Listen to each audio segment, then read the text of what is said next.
हरे कृष्ण। को नहीं जानत है जग में कपि संकट मोचन नाम तिहारो। सन 1979-80 की बात है। मेरे पिताजी प्राइमरी स्कूल में अध्यापक थे। एक दिन रविवार को वे घर के पास ही बगीचे में काम कर रहे थे कि अचानक उनके पेट में भयंकर दर्द हुआ। दर्द के मारे उन्होंने जोर से चीख मारी और वे वहीं बेहोश हो गिर पड़े। 15-20 मिनट बाद जब उन्हें होश आया तो पेट का दर्द तो कुछ ठीक हो गया था, पर उनकी जबान यानी आवाज बंद हो गई। यह देखकर सब हक्का बक्का रह गए। पिताजी लिखकर और इशारे से अपनी बात समझाने लगे। पिताजी की यह दशा देख सारा परिवार अजीब उलझन में फंस गया। समझ में नहीं आ रहा था कि करे तो क्या करे। जिसने भी यह खबर सुनी वही हमारे घर की ओर आने लगा।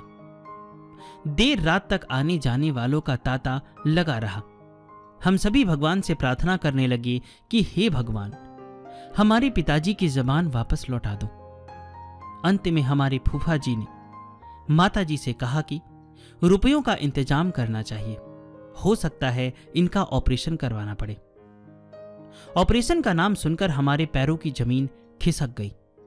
मेरी माताजी, जो शुरू से ही धार्मिक विचार की है, उन्होंने जानबूझकर फूफा जी से कहा कि हाँ, रुपयों का इंतजाम है, जबकि उनके पास उस समय 100 से ज्यादा रुपए नहीं थे।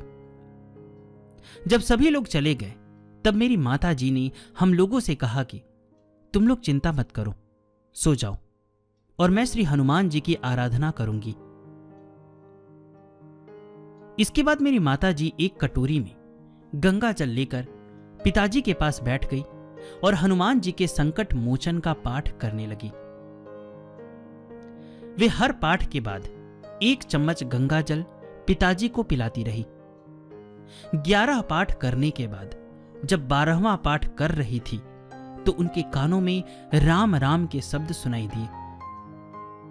पर जब उन्होंने ध्यानपूर्वक सुना तो पिताजी धीरे धीरे राम राम बोल रहे थे।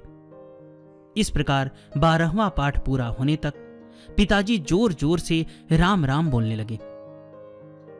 पिताजी की जोर जोर से बोली सुनकर हम सब भी उठ गए और हम सभी की आंखों से खुशी के आंसू टपकने लगे। हम सभी ने बार बार श्री हनुमान जी को प्रणाम किया, जिनकी कृपा से पिताजी की जबान वापस आई। सच है, को नहीं जानते है जग में कपि संकट मोचन नाम तिहारो। इसे भेजा है अंबिका गुप्ता जी ने। गीता प्रेस से प्रकाशित कल्याण हनुमान अंक, अगर आप चाहें तो उसे प्राप्त कर सकते हैं गीता प्रेस से। अगर आप हनुमान जी के बारे में विस्तार से जानना चाहते हैं तो स्पेशली ये अंक उन्हीं को समर्पित है। मैं डिस्क्रिप्शन में लिंक दे दूंगा, आप वहां से जाकर कल्याण का गीता प्रेस से प्रकाशित होने वाला हनुमान अंक प्राप्त कर सकते हैं और श्री हनुमान जी की और भी कृपा प्राप्त कर सकते हैं। जय श्री राम।